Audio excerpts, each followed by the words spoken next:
Selamat siang teman-teman. Sebelum saya menjelaskan tentang analisis investasi pada perumahan Gria Paniki Indah, saya ingin memperkenalkan diri saya terlebih dahulu. Perkenalkan, nama saya Susi Susanti, NIM B1013161063. Di sini saya akan mulai menjelaskan dari investasi proyek. Sebelum saya menjelaskan lebih jauh, saya akan menjelaskan tentang investasi proyek. Investasi proyek adalah upaya menambah faktor produksi langka pada proyek tertentu, pada lokasi tertentu, dalam jangka waktu menengah atau panjang. Analisis proyek menurut kriteria investasi.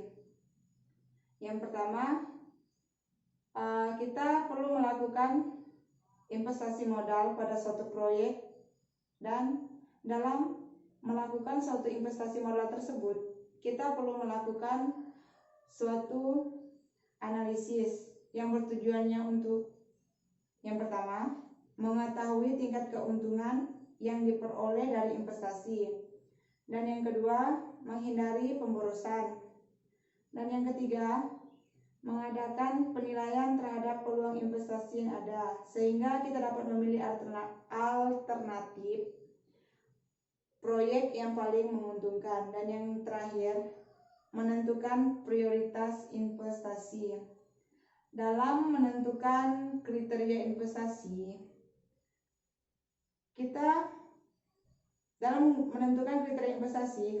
kriteria investasi itu digunakan untuk menentukan suatu usulan proyek setelah diadakan suatu evaluasi.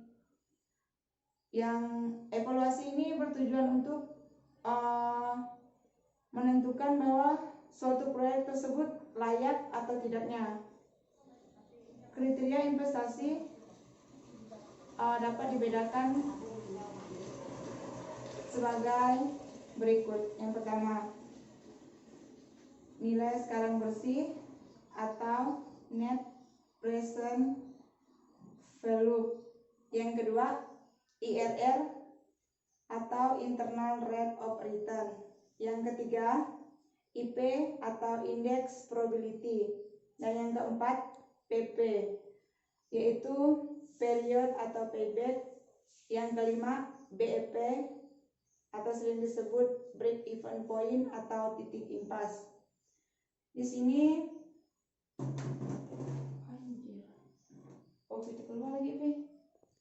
Di sini saya akan menjelaskan hasil dan pembahasannya.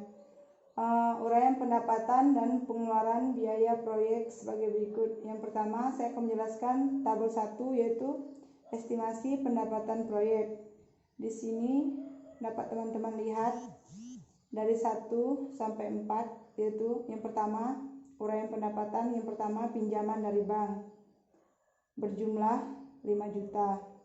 Uang mukanya 8.300.000. Pembelian rumah secara cash 11.489.000. Yang keempat, pembelian rumah secara kredit 3.337,550. Totalnya 28.937,727.550. Yang kedua, tabel kedua, yaitu estimasi biaya proyek. Di sini dari 1 sampai 13, di sini adalah uraian pengeluaran. Yang pertama itu seperti perizinan, pembebasan tanah, pematang tanah, pembuatan kantor atau direksi, konstruksi rumah, prasarana jalan, listrik dan air, sertifikat, gapura, gaji karyawan, inventaris. Dan yang tabel ketiga, di sini kita sudah mengetahui, di sini sudah dihitung tentang perhitungan net present value atau NPV dari tahun pertama sampai tahun kelima. Dari hasil tabel di atas tadi memberikan nilai positif. Dan pada tabel keempat, perhitungan internal rate of return atau IRR,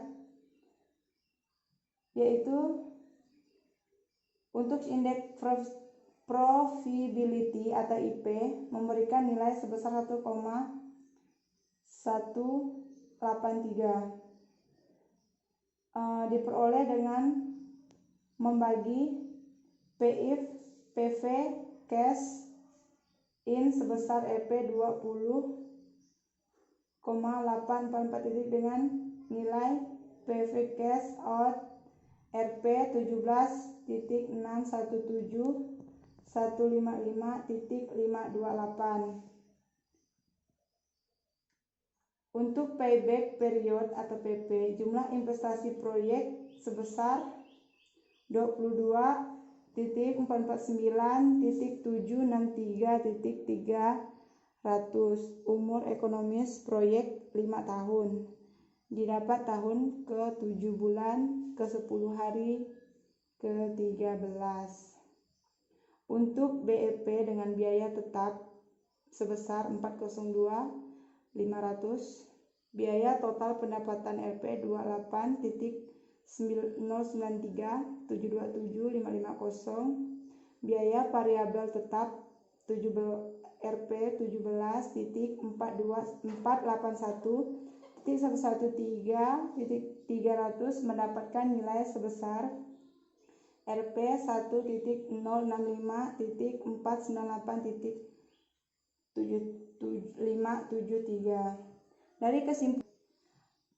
Dari penjelasan yang saya jelaskan tadi, dengan hasil penelitian analisis secara ekonomis bahwa investasi pada proyek perumahan Gria Paniki Indah mengalami keuntungan. Sekian presentasi dari saya. Atas kurang dan lebihnya saya ucapkan terima kasih.